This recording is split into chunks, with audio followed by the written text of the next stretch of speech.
Good evening everyone, welcome back to making an achiever. और आज मैं एक टॉपिक लेके आया हूँ जिसके बारे में हर कोई यूट्यूब के ऊपर सर्च कर रहा है। नीट 2022 का फिजिक्स का पेपर।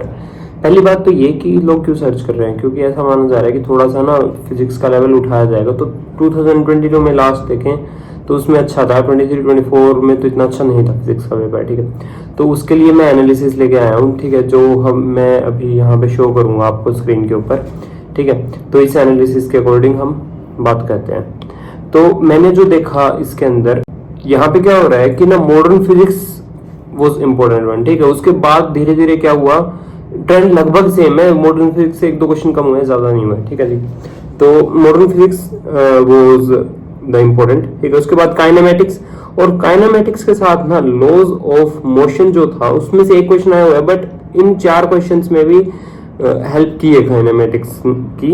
ठीक है, तो 5 हम मान लेते हैं, एक साथ पढ़ेंगे। ठीक है, फिर रोटेशनल मोशन, इससे 3 क्वेश्चंस आए हैं। ठीक है, rotational motion was very important at that time, और आज भी मैं कहता हूं कि इस बार ना 4 से 5 क्वेश्चन भी देखने को मिल सकते हैं रोटेशनल मोशन से, अगर उनको पेपर का लेवल थोड़ा उठाना हो तो। ठीक है, ज्यादा कुछ नहीं आता, मोमेंट ऑफ इनर्शिया पूछ लेंगे, या फिर ना टॉर्क इक्विलिब्रियम में करना पूछ लेंगे, या फिर ना एनर्जी कंजर्वेशन का पूछ सकते हैं, या फिर एंगुलर मोमेंटम को कंजर्व करना। ठीक है, यही चीजें पूछेंगे। इनके अलावा इसमें चैप्टर में से कुछ आपसे पूछा नहीं जा सकता। ठीक है, मतलब कुछ खास बनता नहीं है। उसके अलावा क्या है, अपने पास ऑप्टिक्स है। ऑप्टिक्स के 3 क्वेश्चन थे, बट ऑप्टिक्स के क्वेश्चन बहुत फॉर्मूला बेस्ड क्वेश्चन थे, और जो एक एक्स्ट्रा क्वेश्चन मतलब 3rd क्वेश्चन था ना, वो तो मतलब जो सेकंड सेक्शन भी होता था ना ऑप्शनल वाला, उसमें था। ठीक है, तो ऑप्टिक्स इतनी मतलब डिटेल में नहीं पूछी जाती है। ठीक है, अगर आपको प्रिंसिपल्स पता हो ऑप्टिक्स के, डेफिनेशंस पता हो और फॉर्मूलाज पता हो, तो आपका काम ऑप्टिक्स के अंदर चल जाएगा। ठीक है, बहुत अच्छे से चल जाएगा। उसके बाद अपन बात करते हैं करंट एंड इलेक्ट्रिक करंट की, जो अपना चैप्टर 3rd है वैसे तो यूनिट का। उस चैप्टर को बड़ा इंपॉर्टेंट है, उसमें से बड़ा इजी क्वेश्चन आता है। और पता है ये वाला चैप्टर ना एसी के साथ मिला के, मॉडर्न में मिला के, जेनर डायोड वगैरह मिला के, या एसी में मिला के पूछा जा सकता है। तो ये चैप्टर आपको अच्छे से आना चाहिए और आपको कर लेना चाहिए अगर नहीं आता है तो। ठीक है, तो इट्स इम्पोर्टेंट चैप्टर। ऊपर काइनेमेटिक्स इतनी इंपॉर्टेंट आई थी, मॉडर्न इंपॉर्टेंट आई थी, और रोटेशनल मोशन इंपॉर्टेंट आई थी। अगर मैं आउट ऑफ 5 बोलूं तो मॉडर्न फिजिक्स के 5 स्टार मिलेंगे, काइनेमेटिक्स को 5 स्टार मिलेंगे, इसको मैं 4 दूंगा। ठीक है, और इलेक्ट्रिक करंट को मैं 3.5 देना चाहूंगा। ठीक है, तो 1.5 स्टार दूंगा। ठीक है, यूनिट्स एंड डायमेंशन काइनेमेटिक्स के साथ ही हो जाएगी। यूनिट्स एंड डायमेंशन से इसमें 3 क्वेश्चन आ रखे हैं, 3 क्वेश्चन इस बार भी आने की पूरी संभावना है। ठीक है, तो यूनिट्स एंड डायमेंशन जरूर से जरूर कर लो। ठीक है जी, उसके बाद क्या है, मूविंग चार्जेस एंड मैग्नेटिज्म है अपने पास।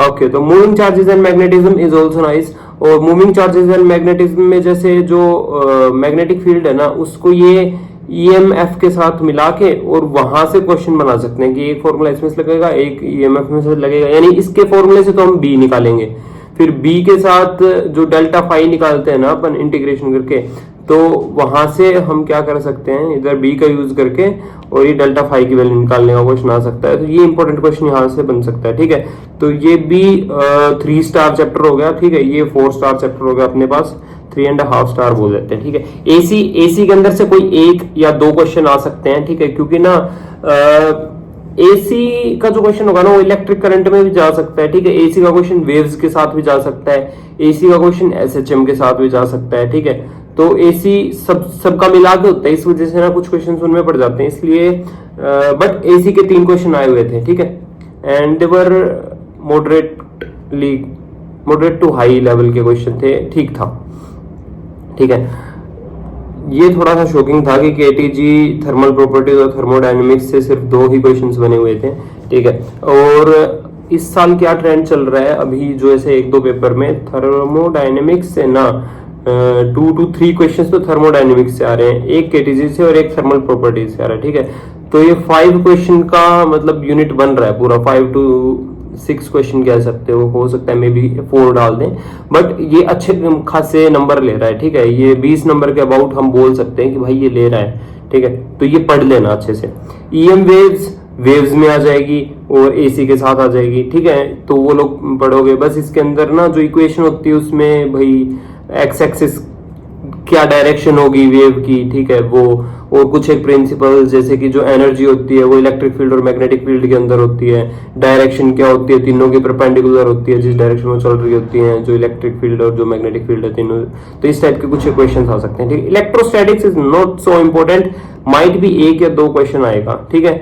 और सेम कैपेसिटेंस से, कैपेसिटेंस में पोटेंशियल वाला एक क्वेश्चन पोटेंशियल से आया था, एक क्वेश्चन कैपेसिटर लगा के आया था, ठीक है। तो बेसिकली हो क्या सकता है कि ना इलेक्ट्रिक करंट का एक क्वेश्चन हटा के और कैपेसिटर का एक दे दें, ये अपने पास एक ऑप्शन उनके पास होता है एग्जामिनर के पास, ठीक है।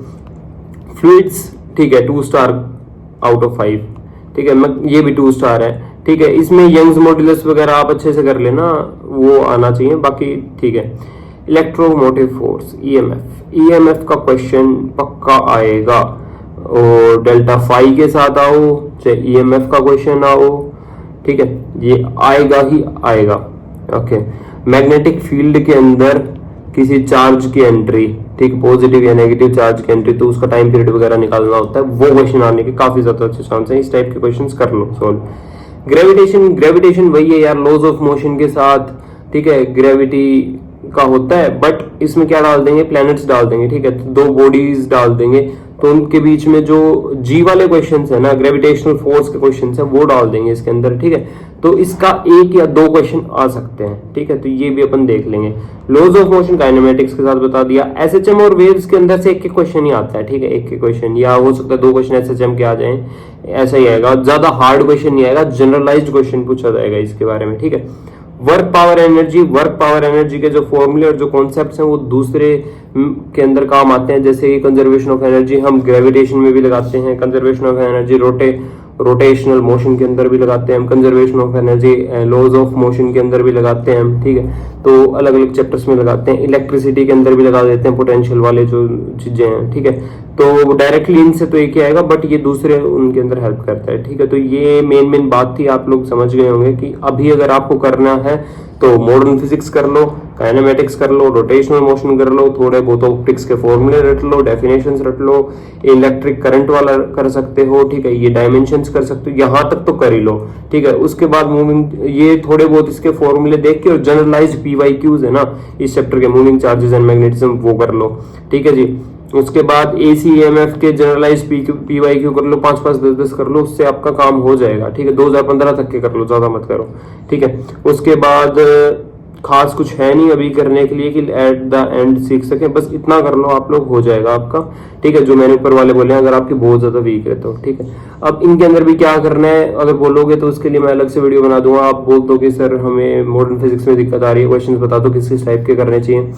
और अगर आप लोगों को ऐसा कोई मतलब नहीं है या बेसिक आइडिया चाहिए तो PYQs is the best option. PYQs आपको जरूर से जरूर लगाने चाहिए, ठीक है ना।